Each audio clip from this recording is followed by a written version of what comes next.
Talking about the fact that ADD does need to move back to more of these comfort picks because he's always been so damn good at Sion. Even Max, of course. You guys remember the famous quadra kill on support Sion. Like, this team knows how to play around the train on the top side. We'll see whether this is going to spell MVP's return. They're against a team they're good at winning against. And we kind of have a extra irony here, Atlas, because you look at this draft as an analyst and you say, Jin Air kind of wins to a point. It feels like their damage drops off against super tanks. LeBlanc, Ezreal, and Gnar will all eventually kind of be no damage threats as the game goes on. So they are very powerful. But once you get to 4 or 5, it's only MVP. Well, we'll see whether they can actually start it off well because Pilot, he's ignited, taking so much damage. That Q's going to land. And Teddy continues his reign of terror. First blood on the bottom side. This is perfect for Jin Air. And control in at least the early game against Azir. A lot of vision control as well for Jin Air on the bottom side, so you could imagine that that is partially their plan. Sohwan picking up this minion wave as they're going for the dive. The choo-choo train comes out, and he's going to be able to easily get home. God. Umti continues to push up. Jin Air playing around pressure very well so far.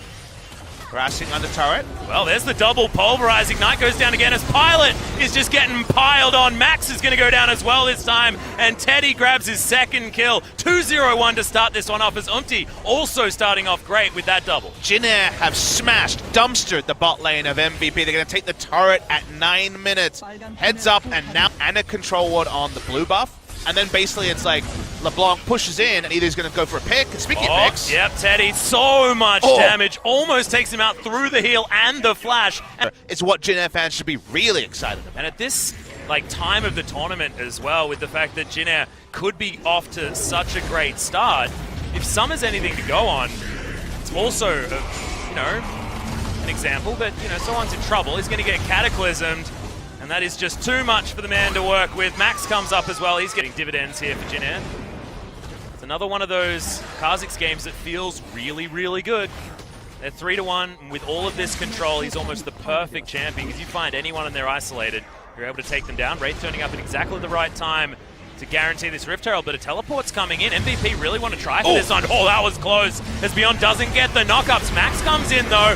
Bonks over the ram, but it's not quite enough. Umti is just going to explode. Emperor's Divide certainly working out, but we've only got boomerangs. Teddy trying his best to lock down Beyond, but it's not enough. Hot knife through butter for basically the entire mid game. Well, Ian, he needs to watch out. The chains are going to land that time, but doesn't wait for the second shatter. This tower, like you mentioned, couple of auto attacks done, and you said 7, but when there's a Trinity Force on Teddy, that was 2. Still able to take that one down. National's Tooth is there for Ian, so he's starting to scale up, trying to get what he can to make things work, but ADD sitting on components right now, and he does have a little bug on this bottom side. Wraith turns up and says, ADD, I'm sorry, you're not going to turn into a train today. True Shot Barrage. It's a Pilot with big overshield, but I think it's quite enough when you just don't have much of a number in that health bar. ADD going to take a fair bit of damage here, but not too worried. Has a Negatron Cloak now, finally, but it's not going to help him here against Teddy.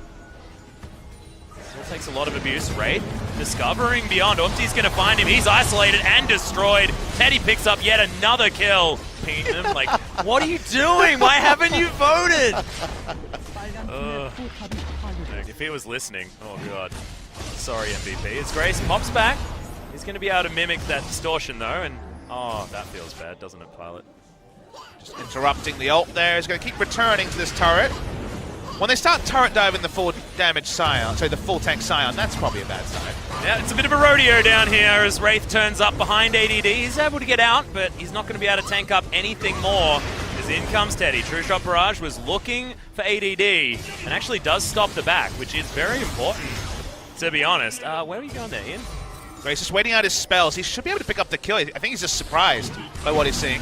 Yeah, gets distorted on there as the heal comes out. Stopwatch is used, but he needs to be tanky. What did we say? 3 super tanks and 2 hyper carries, and while it's certainly nothing compared to his opponent, Pilot has hit 2 items. Ian has hit 2 items. Oh, they caught him! Yep. And Ian, that Shurima shuffle was... They do need to close this one out. They need to put Teddy somewhere where he can kill everyone. Has a Last Whisper now for himself as well. Isn't in the lane. They're going to put 2 and 2 together and be there to contest. And Umti clearing all of this vision out and actually doing a decent job keeping themselves able to move up this is the relatively pick they safely. want. As this isn't safe. There's the headbutt back as Beyond's in trouble. That last auto tech true shot barrage finishes it off as Ian, the next target under fire. In goes Umti though, they're looking for Pilot. He's not able to do anything, but Umti does once again fall down. Another headbutt pole though, and Max, he's trying to get out of there. The charge, not enough, is over the wall. Grace lands the chain. When it all comes down to it, able to get the work done. And with a lot of dead members of MVP, Jin Air should be able to get the Baron. Jin Air going to turn onto it. No junglers at all, so they don't have a smite secure, but they're also not too worried about Ian coming over. He should start walking, though. There is always that chance, Atlas. Crazy things can happen when there's no smite to secure. Yep, especially with having a fair bit of CC and ADD moving on over, as he should be able to get a flash in there as Grace gets himself over to the side. They do try and gnaw them into the wall, but the Baron, it's already dead because Teddy has so much damage. And He's flame horizoning right now, by the way, is Teddy. Teddy picking up a lot of fun. This makes some sense. 100 CS up over Exactly. Pilot.